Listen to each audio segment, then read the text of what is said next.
Sem ponosna, da sem tukaj in se zahvaljujem ministru za ta sprejem.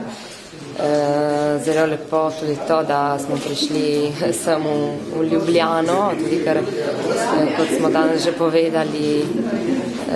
večkrat tukaj v Sloveniji verjetno premalo govorijo o nas, recimo zamejskih športnikov, in zaradi tega moram reči zares, da sem presrečna, da smo danes tukaj in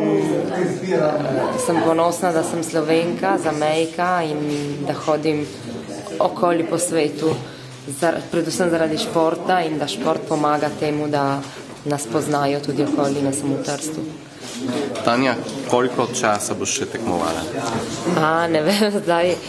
to vprašanje je malo težko, recimo, da sedaj sem komaj mesec, ki sem končala svetovno prvenstvo in sedaj moram reči, da še ne mislim na prihodnjo sezono,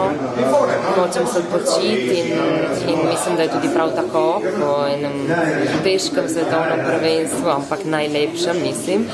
da lahko rečem to, in zato ne bi še govorila prihodnjo sezoni, bom povedala januarja.